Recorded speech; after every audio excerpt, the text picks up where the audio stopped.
The Notebook of Doom. Charge of the Lightning Bugs. Chapter 1. 20 Questions. School hadn't started yet, but Alexander was about to take a quiz. It wasn't a math quiz or a spelling quiz. It was a super-secret quiz about monsters. His two best friends, Rip and Nicky, had made it for him. Alexander grabbed his pencil and got to work. He raced through the questions. True. False. All of the above. Don't get eaten. The quiz was totally easy until he got to question number 20. Ding! Rip hit a bell. Time's up, Weenie. Let's see how you did, said Nicky.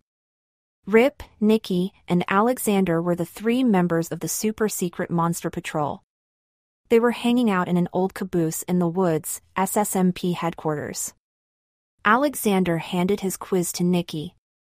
Nice work, Salamander, she said. You're a grade A monster fighter. Or grade A-, anyhow. You missed the last question. Nuts, said Alexander. So, which monster is the stinkiest? Nicky held up an old notebook. It said SSMP on the cover. And its pages were full of monster drawings. She flipped it open and passed it to Alexander. Trash SQUATCH. Walking heap of garbage. Habitat. Out at the curb every Tuesday. Diet. Banana peels, rotten eggs, fuzzy bread. Behavior. These monsters smell like gym socks filled with ham salad. Warning! Trash squatches are the stinkiest. Anyone touched by a trash squatch must take 3 baths. Of course, said Alexander as he snapped the notebook shut. Nothing stinks worse than a trash squatch. Except for the end of summer vacation, said Rip. I cannot believe we're going back to school tomorrow. Speak for yourself, said Nicky. I can't wait for school to start. We'll be in a brand new building. With a brand new teacher. I guess so, said Rip. And I will be able to show off my awesome new shoes. They light up when I walk. Hey, kiddo, sang a far-off voice. Dinner time. That's my dad, said Alexander, tossing the notebook in his backpack. Gotta go. See you tomorrow. Chapter 2. Alarming Gift. Alexander followed the smell of sizzling steak to his backyard. His dad was standing near the grill. Hi, Al, he said, waving a spatula.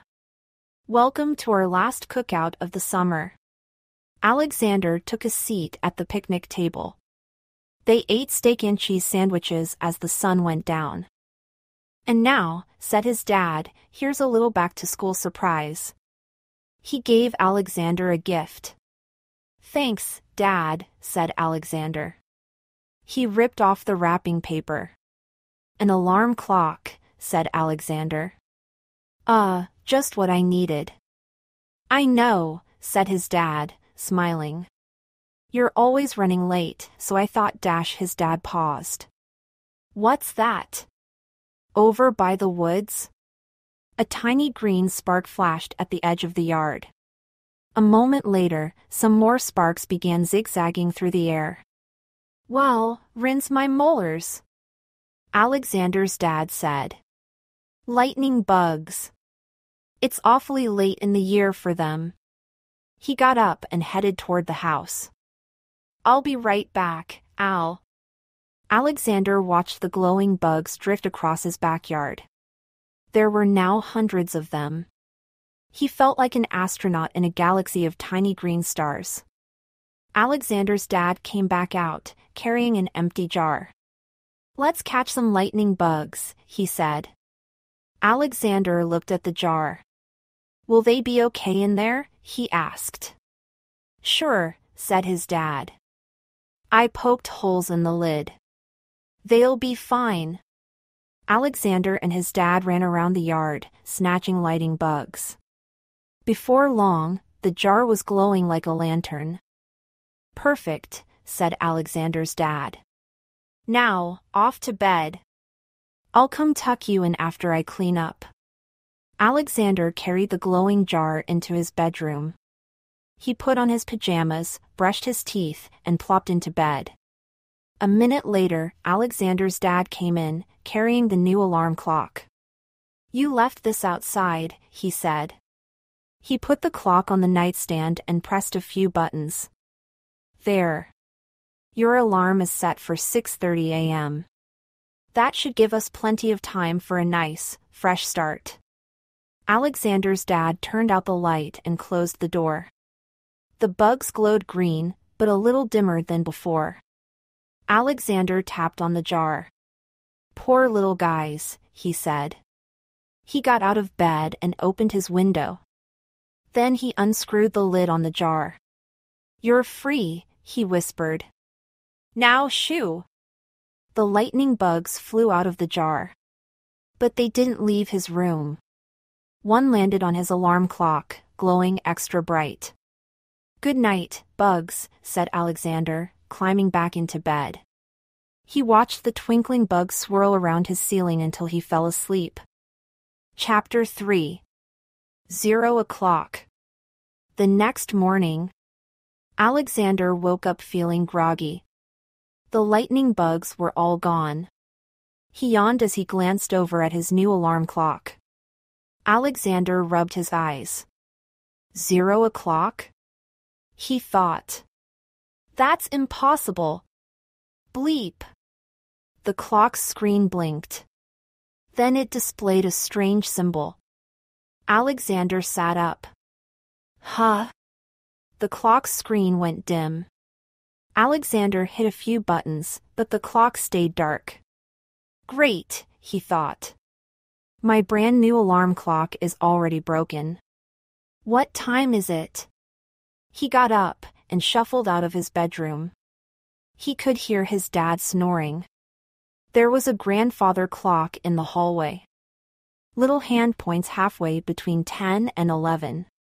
It doesn't really matter where the big hand is pointing. Alexander is late.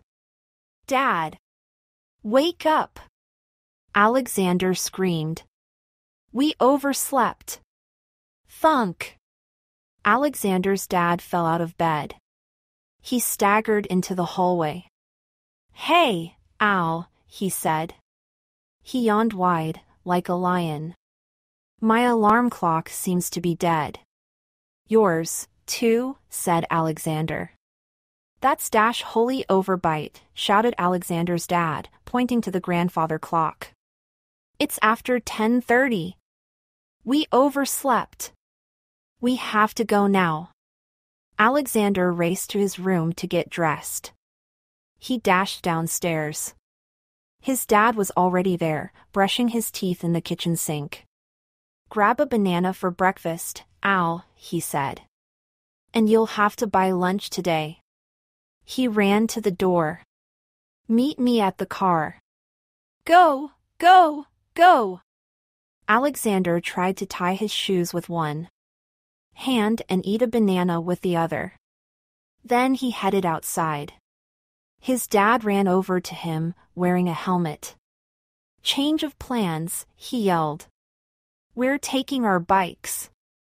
The car won't start, the battery must be dead.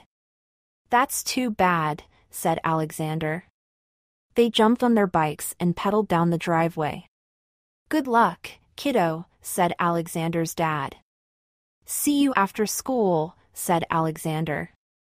They rode off in opposite directions. Chapter 4. Falling up. Alexander coasted to a stop at a shiny, new bike rack near his shiny new school. Windmill. Uses wind to make electricity. Dome on top. What's it for? Greenhouse.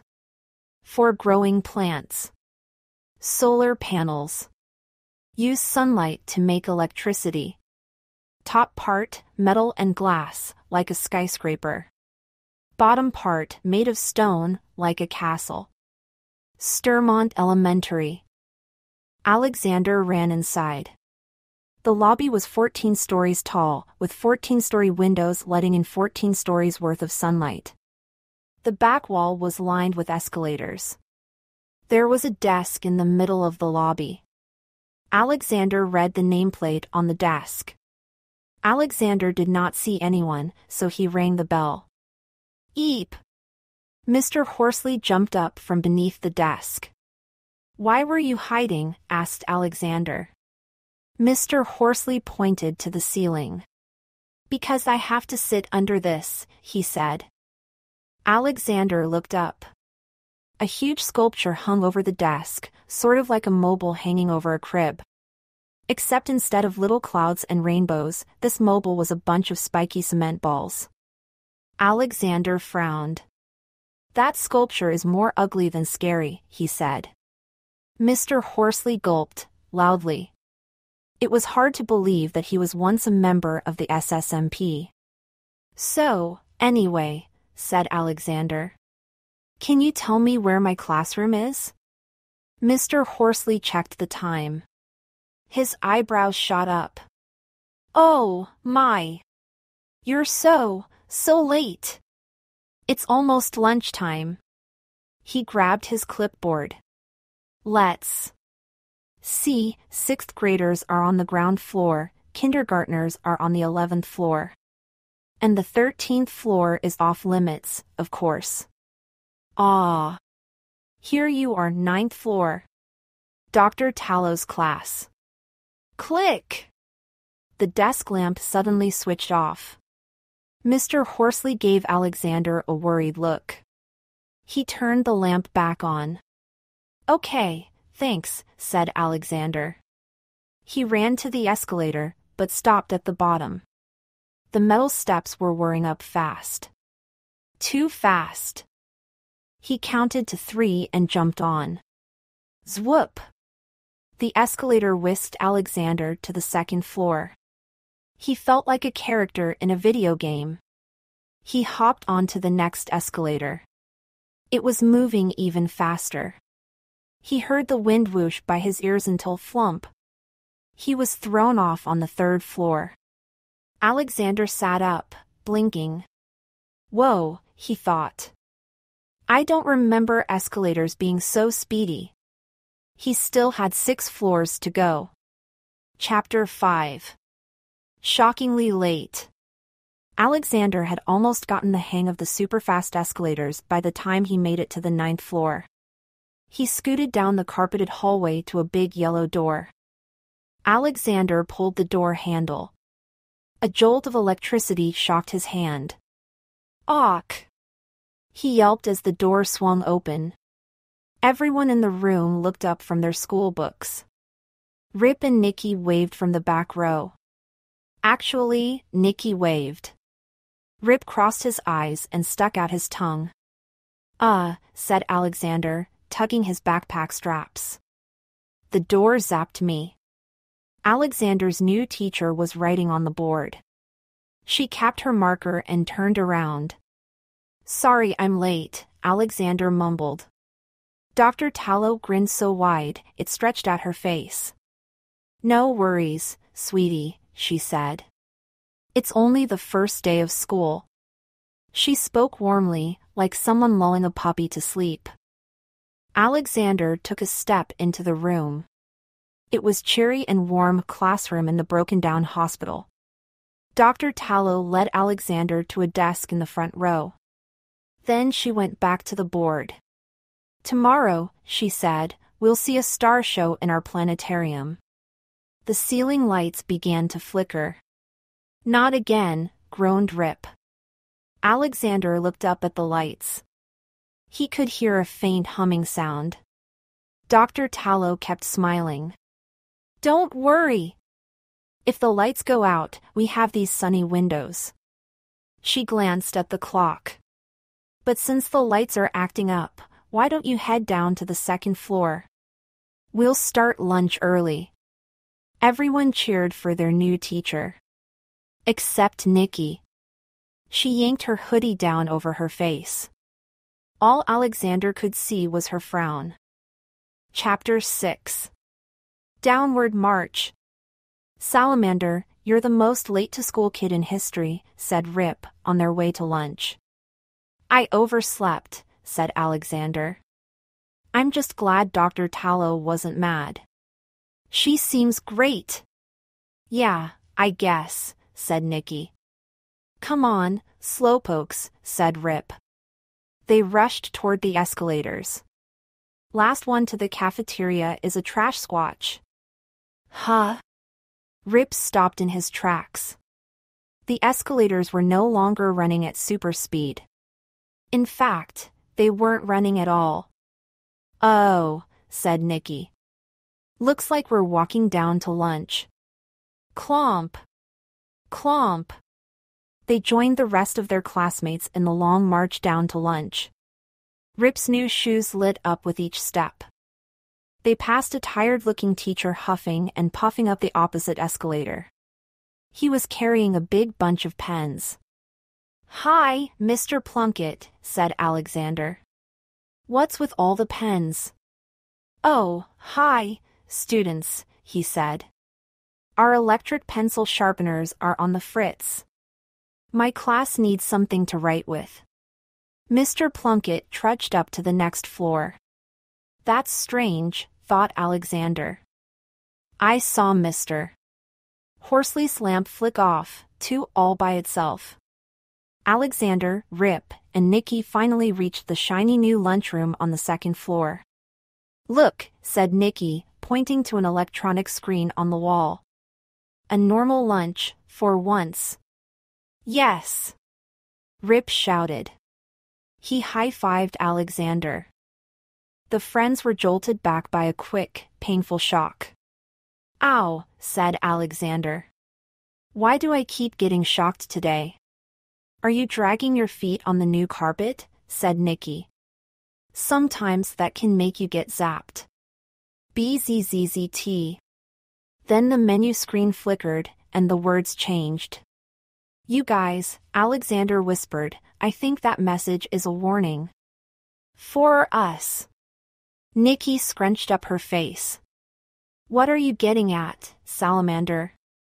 Alexander yanked the notebook from his backpack. What if there's an invisible monster in our school, he said. Maybe it wrote the message. He flipped the notebook open. Manta X-ray, invisible floating flat fish. Habitat any hard-to-reach place. Behind the television, the top shelf of the bookcase, under the refrigerator. Splore P. Manta X-ray slime is good for oiling a bike chain. Diet, invisible floating cupcakes. Behavior, these monsters use their tails to pull pranks like tying shoelaces together. Unscrewing the pepper shaker. Turning off lights. Warning! Manta X-rays leave a slime trail. Don't slip. Chapter 7. Walkie-talkie Shotia. Alexander closed the notebook. There's no Manta X-ray, said Rip. We'd see slime everywhere. Good point, said Alexander. But there is definitely something weird going on. He squinted up at the menu.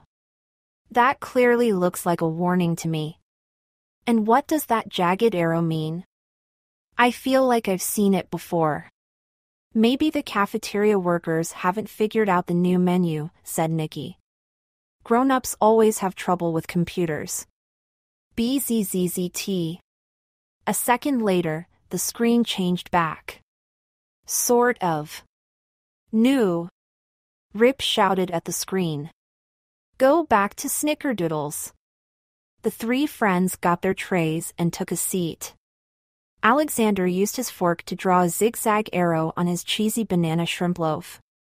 Just then, a woman in a gray suit rushed into the cafeteria, cheerful as a tombstone. It was Principal Vanderpants. She was yelling into her walkie-talkie. We're losing power to the lights, the escalators, and the snack machines. You're the electrician, fix the electricity. The voice on the other end sounded scared. Yes, ma'am. I'm on the roof. Your power levels are down to 3%. But, I'm not sure where the electricity is going. Well, figure it out, said Ms. Vanderpants. The star show is tomorrow, and it had better go off without a hitch. She marched out of earshot. Wow, did you hear that? Asked Alexander. Yeah, said Rip. Our new school has snack machines. No, shrimp loaf, said Nikki. The part about the school having electrical problems. Alexander pushed his tray aside. It's not just the school that's having problems, he said. This morning, my dad's car battery died. And before that, my alarm clock stopped working. His jaw dropped. My clock! It flashed the same jagged arrow as the lunch menu. Said Nikki. I guess that arrow could be a warning. Big deal, said Rip. I got 5 warnings